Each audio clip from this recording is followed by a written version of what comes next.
Together on an amazing project. We've talked to you before about this. UTA's eVoucher program, we got some grant money, and we had a few hiccups along the way, but then we found this amazing organization, agency called Kinetic. That we are it's just a pleasure to work with them. They're amazing. I'm just going to read a few things about Craig. He is a partner and vice president at Kinetic, where he leads the company's enterprise solutions and public sector practice. He has played a central role in the development of GovCloud, Kinetic's government services platform, which has helped modernize agencies across the country and supported over 1 million people in accessing more than $1.5 billion in public assistance programs. With more than 30 years of experience bringing innovative enterprise technologies to market, Craig has consistently helped mission-driven organizations deliver smarter, more efficient services. Most recently, he partnered with UTA to develop and pilot the eVoucher and RideShare program. This modern digital solution simplifies the administration and delivery of on-demand transportation programs built for flexibility. The platform supports a range of populations, including seniors, veterans, individuals with disabilities, low-income riders, non-emergency medical transportation, and mobile integrated health.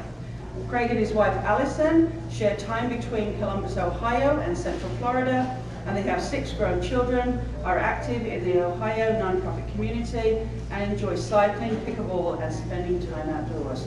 I just want to say, Craig's heart is in the right place. And for somebody who is a businessman, I have been so impressed in that he is trying to make this so successful that we can help many, many more people replace their paper voucher programs, those programs that are administratively burdensome, that we use to utilize friends, family to give people a ride to where they need to go. And eVoucher is that technology solution to replace that, which is so exciting. And we are so honored to partner with him. So thank you. Thank you. Thanks. It's recording already. Okay, so I don't have to. Okay, wonderful. This can go. Thank you, Tracy. That was wonderful. I appreciate the opportunity to be here. It's truly an honor. I've only been a part of this, as you're going to see, this venture's been going on quite a while, and I've been involved now for about 1.5 years, so I feel very honored to be able to be here and present an update on the program. Kind of who we are, we're a US-based application developer. We do work for banks and other manufacturing companies, but most of what we do is in the public sector, nonprofit area. And in particular, we like to build community assistance programs and case management solutions for affordable housing solutions, things like Habitat for Humanity, affordable energy solutions like LIHEAP and WAP, if you've heard of those, and affordable transportation now in partnership with UTA. So we're really thrilled to be able to do what we do. Across 5 states, we've helped 1 million people get over $1.5 billion in aid, and that information's a little bit old. Anyway. What I'm going to talk about is UTA's 9-year journey. And like I said, I just feel honored to be the one given the update because I've only been a part of it for 1.5 years. But UTA's fortitude to find a solution to the problem that we're going to talk about is just truly amazing. It's been a 9-year journey that started with, paper vouchers and evolved into the first generation of technology and on to the second generation of technology. So I'm going to touch on these different evolutions, kind of where we're at today, what the product looks like, what it can do, and kind of talk about where do we go next from here. Why did Tracy and the folks at UTA, why are they so passionate about this? They really, even though most of their operations in Salt Lake City and with bus lines and train lines and fixed assets and whatnot, they really feel an obligation to the entire state to reach everybody, and they just found a massive amount of unmet needs for transportation. In one of the studies that Tracy led, they showed that there's 600,000 trips that go unmet that people could use. And this phenomenon is all across the country, as you can see with the statistics. 61 million seniors, over 20% of them don't have a car and need transportation. So the problem exists. Between all the different programs that we usually identify with, this $2.5 billion trips a year, and a significant portion of those get unmet. So Tracy and UTA felt really passionate about solving this problem. So, thus the 9-year venture. It all started back in 2016, 2017, when they thought about what's the most cost-effective way to reach these people. What can we do that's fast to implement, doesn't involve capital resources, and they came up with a voucher program. And they designed the program initially with paper, partnered with a few communities, and they were often running with a paper-based voucher program. It was really well received because it was so accessible. The smaller rural organizations liked it because it was simple, it was paper-based. Because they initially focused on trusted drivers, volunteer trusted drivers, the elderly population that they worked with accepted them. And because it was paper and because there was what they found was a voucher-based mechanism for reimbursement of driving fees was very repeatable and scalable. But at the same time, what they found out the hard way was extremely administrative intensive, 1 to 2 hours per trip, not including a bunch of other things. Drivers were frustrated because it could take several weeks to get reimbursed with fees. It was prone to fraud because there wasn't much in the way of validation. There was a lot of inconsistency that they found between the agencies. They didn't really have any kind of visibility into the trips or the reporting. So there was just a lot of problems with it. And along came ICAM funds. Tracy seized the opportunity and filed for a grant, received a grant to build the first system that they called eVoucher to replace the paper system with the goal of it preventing fraud, get better with reimbursements, and have something that was more repeatable and scalable across the agencies. It was a success in some regards. It saved a lot of time in paperwork, improved the fraud issues. Drivers did get reimbursed faster. So there was an overall positive reception from it, although I think there may have been some technology challenges, which I won't get into a lot. But the system was limited in that there wasn't, it was limited just to volunteer drivers. They didn't have a client portal for clients to be able, the riders to be able to do self-service for the rides. They didn't really do anything in terms of funding tracking, and the mobile experience for a driver, like the Uber driver, was pretty limited. So they went back to the well again with COVID-19 funds in 2023. They secured another grant, and they wanted to attack some of the problems that they faced with the first go-around. They wanted to be able to support both paid and volunteer drivers. They wanted a client-facing portal so clients could actually schedule trips themselves. They wanted to have a better Uber app for the drivers that was more comprehensive. They wanted to do some comprehensive tracking of funds and fund braiding. They wanted to further simplify the program administration. So they put out an RFP in 2023, and they selected us to do it, and we kicked off in 2024. But I got to tell the story. I think Clint, before we signed the contract, he goes, "Okay, I got to be straight up with you." He said, we've been at this for a while. This is a really hard, complex project, and we don't have a lot of money, and you got to be done in 9 months, and we can't get more money, and then we're going to have a 6-month pilot, and it's got to be done by October 2025. I said, okay, sounds perfect. Let's go. So what we built was what we call now eVoucher and RideShare application. RideShare, addressing the mobile components. It's built on a modern platform called Low Code. It's Mendix Low Code, and what that provides is it's used throughout the world. they've been around for 15 years, so it's very secure. It provides all the baseline things that a public or a nonprofit needs, like security. It's a FedRAMP compliant platform. Provides the accessibility, accessible interfaces for, things like that 2.1 compliance, and it's scalable. It's built for multi-tenant, so we can scale this thing across the United States, to unlimited number of agencies that want to use it. The product that's built is delivered as a SaaS solution, so software as a service, like a web application, and there's 3 components to it. There's a web application for agencies where they can manage their programs and funding. There's an application for clients and a web application or a mobile application for drivers that you can download from the Google or Apple Play Store. Some of the things at a high level that eVoucher and RideShare does is it can manage multiple funding sources all at the same time. So if you're an agency, you can put all of your funding sources in from anywhere that you want, and you can establish a many-to-many relationship between your funding sources and your programs that allows you to do braiding. And we'll get into some of the details of what you can do with scheduling funding and so on.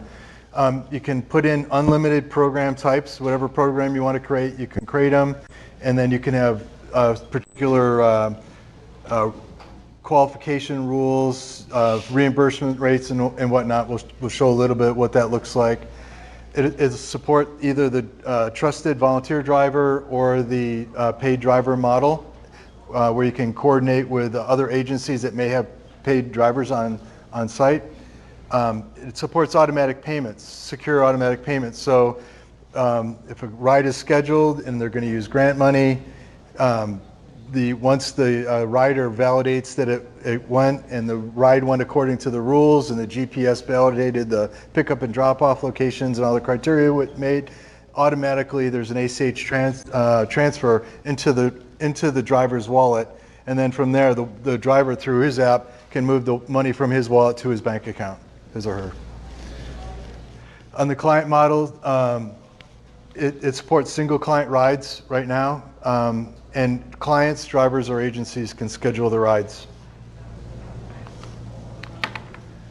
Some of the features of the agency portal. So again, this is a web portal. You can see the menu on the left. We'll get into some of the screens here in a second. But you use this portal to configure your various funding sources. So and they can be anything from federal funds, state funds, other funds, private funds, or riders can fund their own rides if they're short on their grant money. They can supplement the payments with a credit card. On funding, you can set up, you can schedule funds so when they're active, so you can set them up ahead of time and then make them only available during certain windows of time. And you can prioritize which rides are taken from which funds based on which funds are going to expire first, which ones have the lowest balance, etc. There's role-based administration for security. We talked about automated driver payments. There's a lot of reporting available, and you can create your own custom reports to do all the kinds of trip reporting back, maybe for reimbursements and so on. Audit trails, there's GPS. They use the GPS of the phone to validate pickup and drop off. There's Google Maps integration, so the driver, just like Uber, has directions for how to get from place to place. And once a ride is completed, the rider can actually validate through their own web browser on their phone, or the driver can hand them an e-signature where they can sign off and approve the ride on site. And last but not least, under building blocks, you can configure local issues, things like accommodations, local hospitals, geographical barrier boundaries, and so on, so you can make it local to your own agency boundaries. I'll walk you through a little bit about what the system looks like. Starting at the top, you can set up, you can create an agency, you can have a hierarchy of an agency. So if you're a region and you're sponsoring it for multiple agencies, you can have your region at the top and all the agencies underneath it. And then all the information will roll up. This is an example of a funding sources screen where you can see all your funding sources in one time, the collective, like all your active funds, how much of your funds have been allocated to payments, how much have been actually from the programs, how much has been allocated to riders. You can add funding sources here, and so on. I will select the Utah grant down at the bottom. When you get to a particular grant to set it up, you can give it the name and the purpose and all the details about the program. You can put in the funding periods, so the schedule, program allocations across different, the funding from that fund bucket to different programs, and then enroll the riders, and then put in the requirements, the qualification requirements for eligibility as well. So for scheduling, you can, if you click scheduling, you can say when the fund is going to be active, from when to when.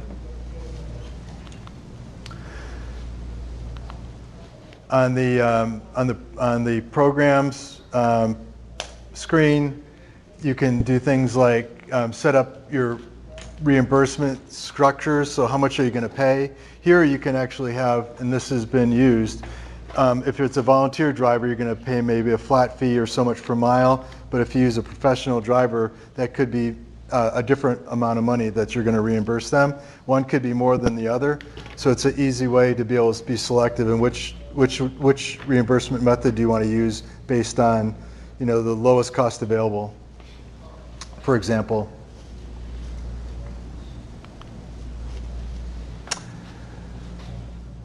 This is an example of on reimbursements. You can put as many different kinds of reimbursement structures as you want for that particular program, and the system will make sure when a ride is scheduled that it follows all the rules, all the reimbursement rates, everything that you configured will be enforced.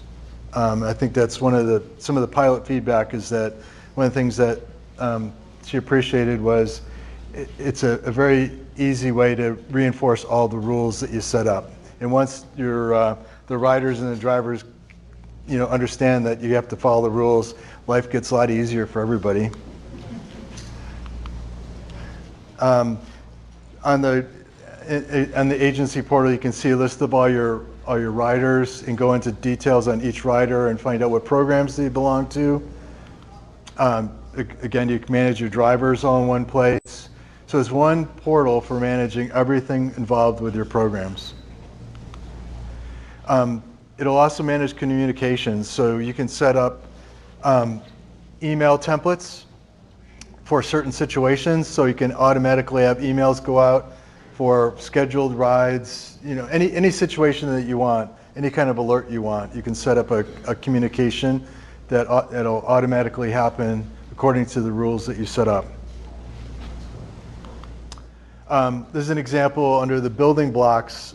For building blocks, there's options for accommodations, demographics, health concerns, location types, and service areas.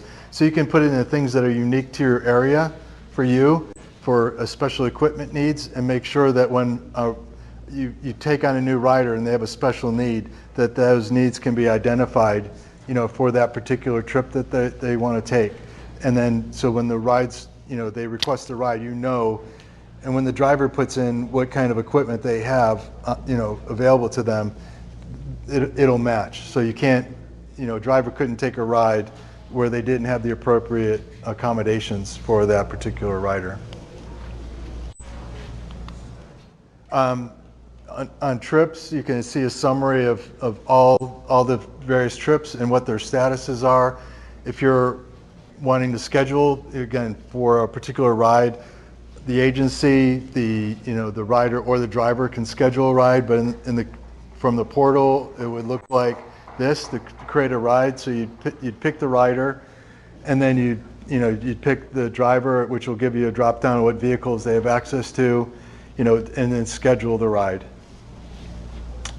This is an example of what a completed ride would look like. It'll give you all the details on, the amount of time, where they were picked up, dropped off, all the details about that particular ride are readily available.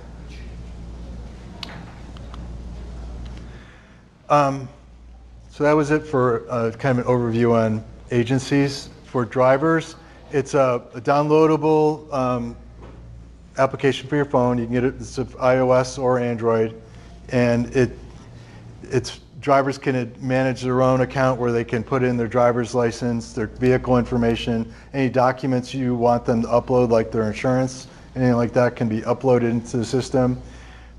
They can schedule and track their trips. They can set up their bank accounts. They can check their, how their, what balances that they have to transfer to the bank accounts. When the rides are completed, they can, set up a verification for the rider to sign off on. Will you talk a little bit more on that? Which one? The e-verification. Yeah, so e-verification is, the way we have it set up is on the pickup and drop off has to be within 1,000 feet of where it was set up to be. So there's GPS verification.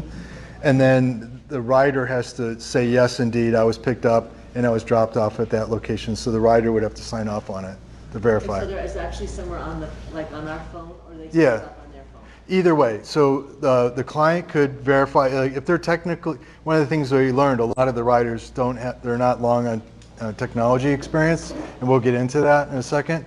But for those that are, they can do it, or the driver can, on their phone, they can bring up a verification screen and do an electronic signature on the phone. Okay, thanks.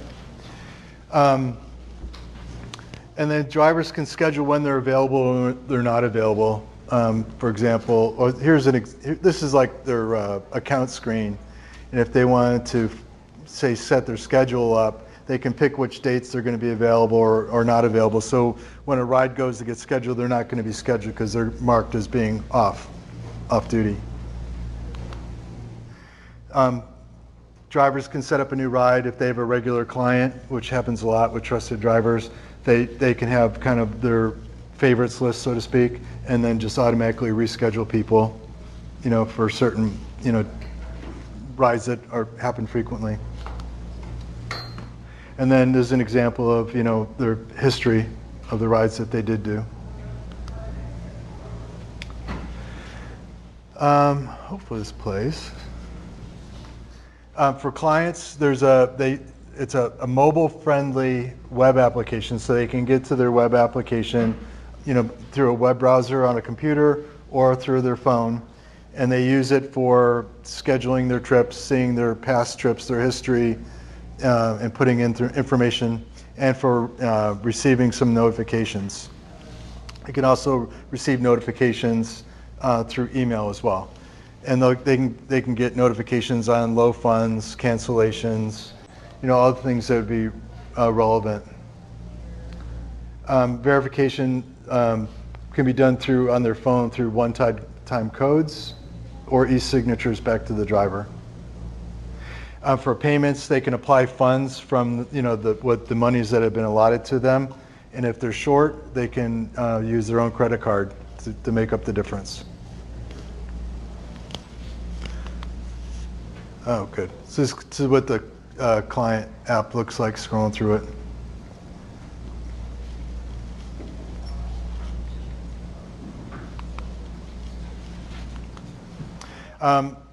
So what I demonstrated was a bunch of screenshots just to give you a look and the feel and some idea what the capabilities of it are. But if you'd like, there's a QR code there. There's 26 training videos available online. So if you want to see in detail how this works, feel free to grab that QR code. Or if you forget, you can go out to YouTube and search on Community Ride or email me. I'll have my contact information later and I can send you the link. But there's 26 videos that show you all the features and functions of Community Ride. It's been, I guess it was helpful for training a little bit. It's a lot of clients. Yeah, we'll talk about that in a second. Yeah, but it's an interesting site. They're mostly 26 short videos, like 1 to 3 minutes each. Like, how do I do this? How do I set up a new funding? Kind of thing. We're also using it with our agency. So if there's agencies that want help, sometimes it's nice to have someone I mean, I'm fine watching videos, Yep. but sometimes having someone show me it almost connects better in my head. Yeah. So if there's any agencies in here that need that extra help, my team's using it right now, and we're loving it. So, Oh, good. yeah, so if they want a little extra help, using it. Yeah, I think that's one of the things we have to figure out now, once we're post-pilot is, okay, what kinds of support do we need to put together to help agencies and help drivers? And we're trying to get it, one of the objectives of the pilot is to try to figure out, okay, what do we need to do to support people? Because the system is pretty easy to use, but still, there's configuration things that need to happen. We'd like it in Spanish. We can do that. Yeah, thank you. Okay, so everybody got that? It's all the training videos? Okay, where are we at now? The pilot was completed yesterday. I know. Woo. Before October 1st. We did it. Special thanks to 2 pilot sites, Bragg and Susie's, who did most of the heavy lifting on that front. So thank you very much. Just a snapshot of, I think the first ride was taken sometime in mid-May, roughly, and there were some kinks to work out and a lot of training hurdles to go over. We'll go through a little bit there. But between May and August, there was 183 trips, and in the 1 month after that, we basically doubled the rides. So pretty happy with that. Yeah, so 94 riders took, 180 trips or so in 1 month, off of basically one agency. So kudos to Alyssa over there for making all that happen. Yes, so Can you, so I know this was a pilot, and so Yep. you were measuring these, and I'm sorry if I missed a piece, I apologize. I was talking to the vendor.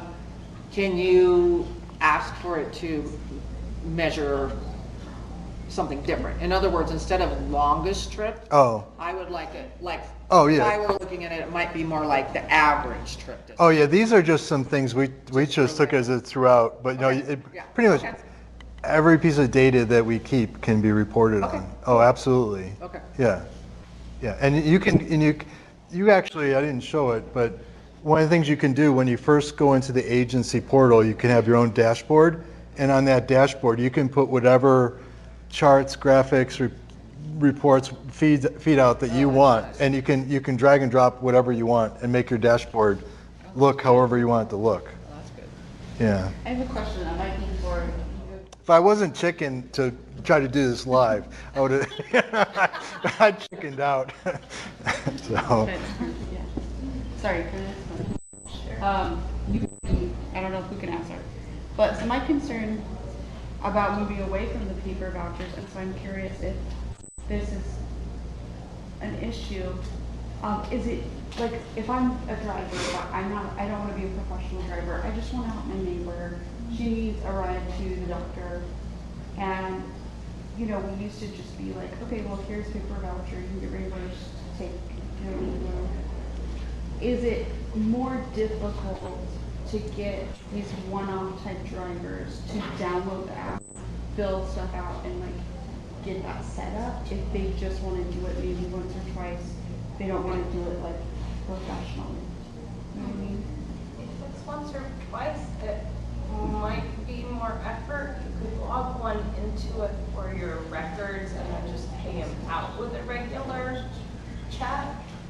We have never had a single person as a one-off driver in over 5 years that we've done it. Didn't we used to have that? a We've lot? given 1 or 2 one-off Yeah.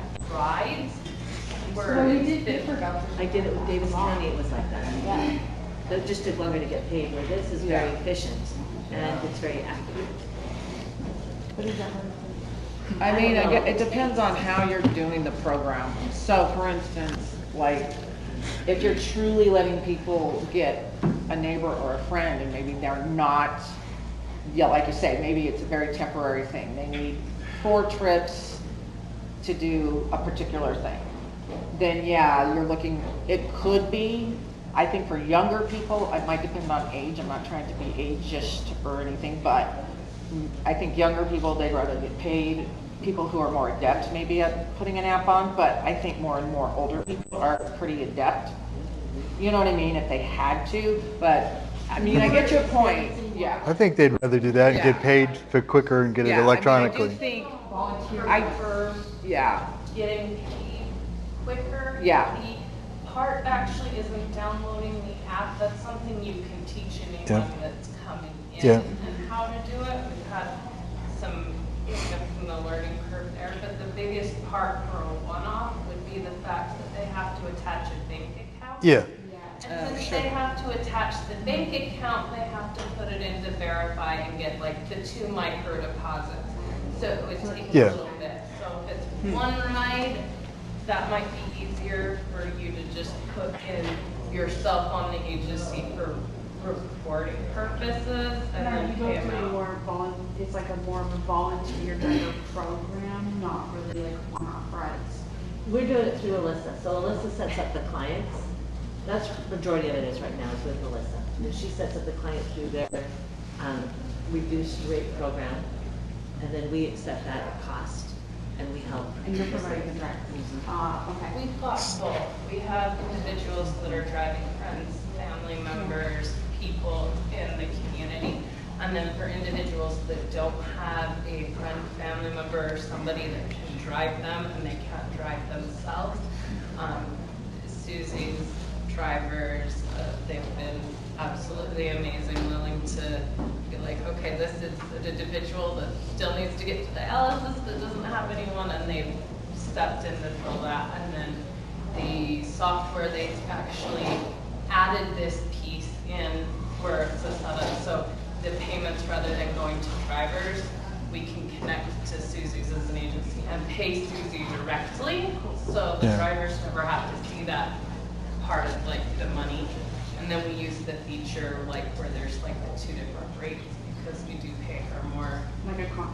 Yeah, then we do the individuals because they have the vehicles, the insurance, the compliance, the ADA vehicles, for stuff like that.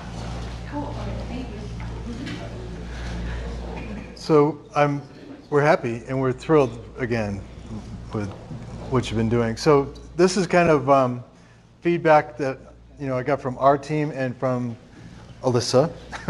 Some of the challenges and lessons learned. Technology literacy is a real issue. A lot of the population's older, and a lot of them just aren't used to phones. So learning how to teach them, it was an obstacle, but I think kind of cracked the code at the end. Most of the issues happen with riders, not drivers. Drivers tend to be, pretty proficient and be able to navigate procedural kinds of things.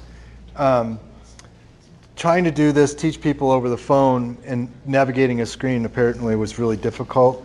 So it needs to be more visceral, more hands-on, more visual.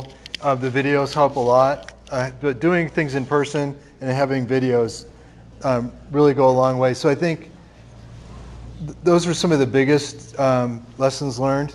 It's just, I'll call it adoption related issues. I think that's where we have to spend a lot of time figuring out the best way to bring on human beings to make it easy for them. But the results were pretty favorable. Reduced, like for the trip administration, the paperwork involved with the individual trips, right? Just from the first month to the second month, that big gap, the average time got cut in half for each rider claim. So when you had 180 trips, 50% of the time, that's a lot of time that's saved. Because the way in which we can navigate reimbursement rates, programs, and funding sources, we can reduce the number of physical programs that you have. You don't have to have proxy programs for each reimbursement rate. And just doing that reduces the overall administration overhead of the system. Drivers like the payments went from 45 to 60 days to 3 to 7 in that same period of time. No more manual reports. Like being flexible.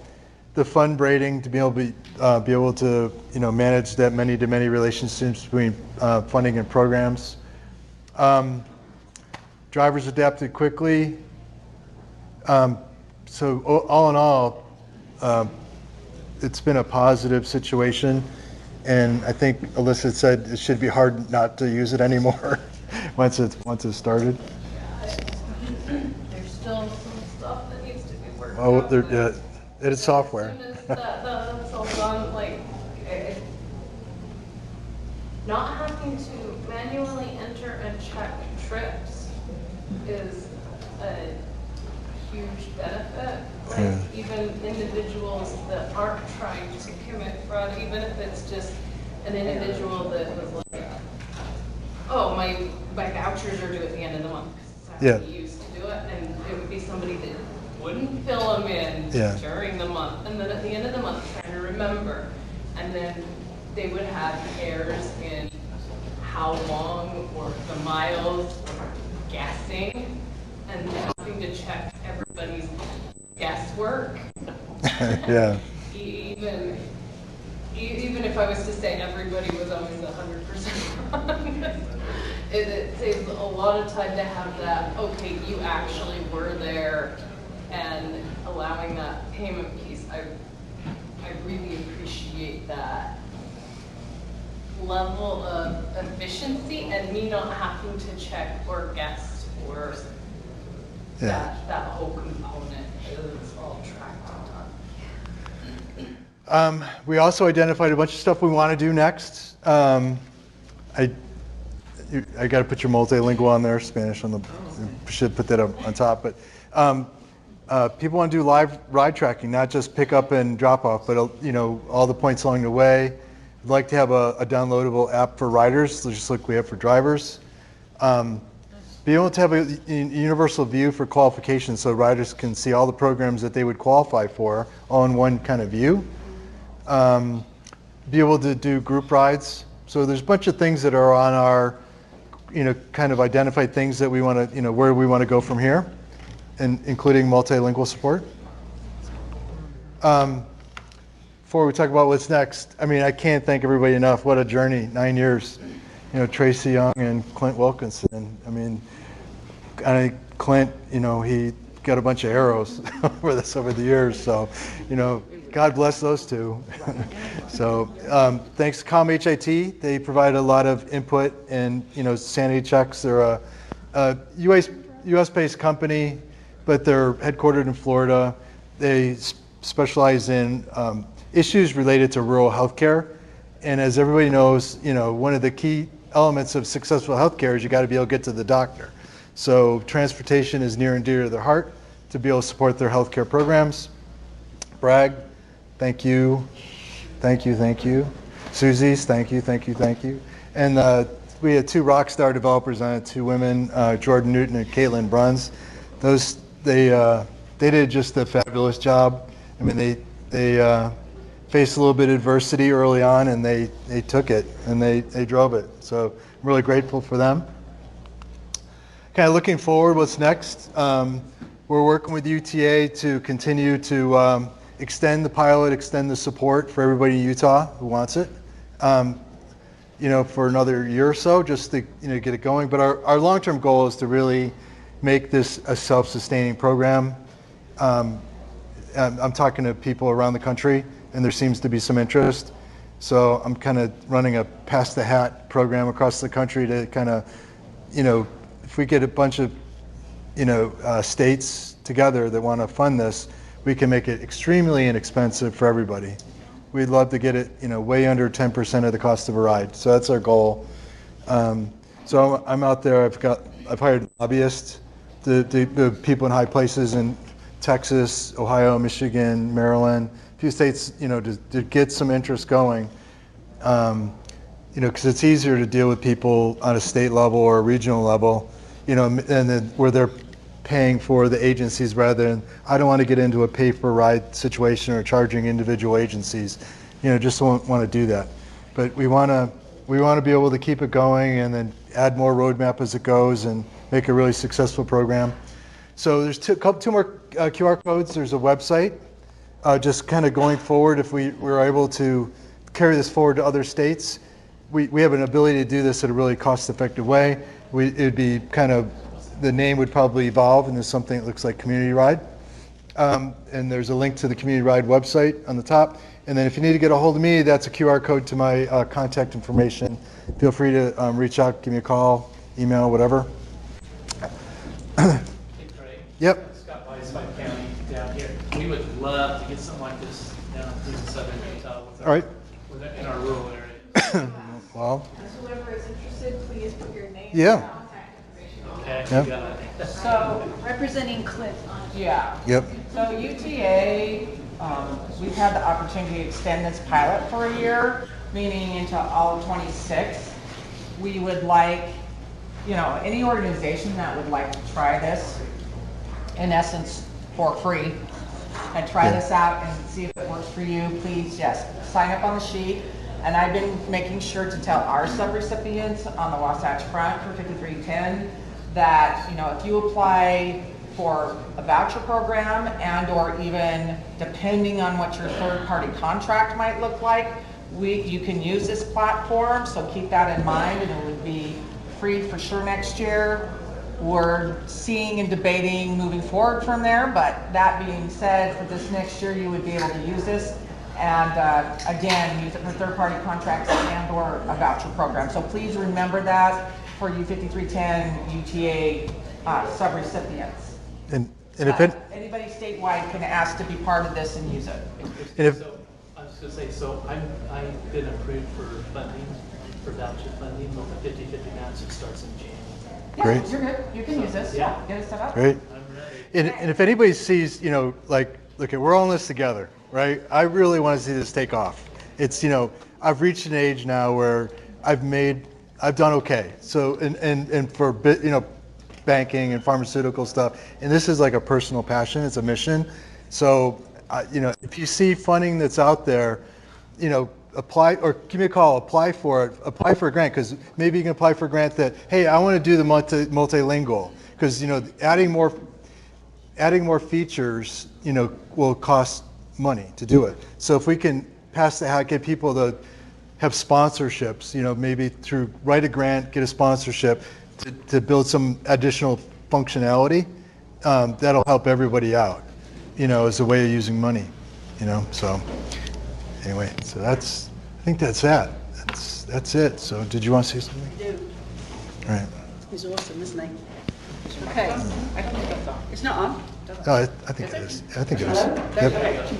So I hope you're all excited. This is an amazing opportunity for our state. First of all, I have to give credit to Ryan Taylor, who came up with the idea in the first place. I have to give credit to Christy, who's been integral in making the voucher program work in the first place. Thank you to Alika for helping fund some of this project, and Clint Wilkinson on our team, who also has been the project manager of this team. I'm incredibly proud of them all. I'm incredibly excited for what we're going to be able to achieve as a state together. This partnership is so wonderful, so I'm very grateful to Craig, and I'd love to for you to give him a round of applause.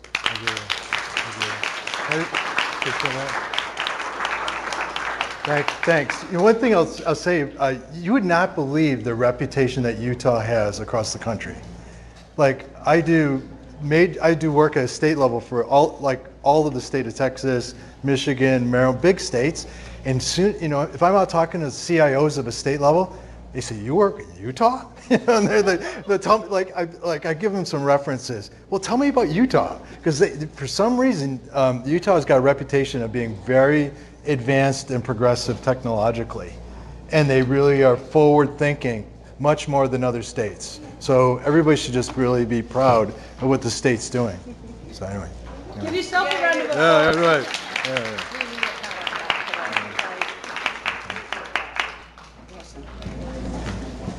Okay, get ready to judge the rodeo. It's going to be fun.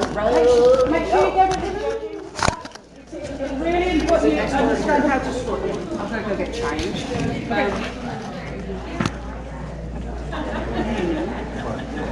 Is it in? Okay, the rodeo training's in here. Really? Okay. Oh, I gotta find Dale. I don't know if he's here yet. Let me go see if Dale's around. Here, purple. My legs start to get numb. I'm like, ah. Where's my stuff? It's all about passing. We don't need to cut this. He literally said to me,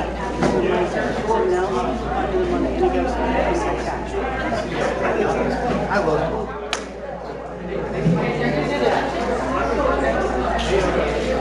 Okay, so you and Mary are together. You and Mary.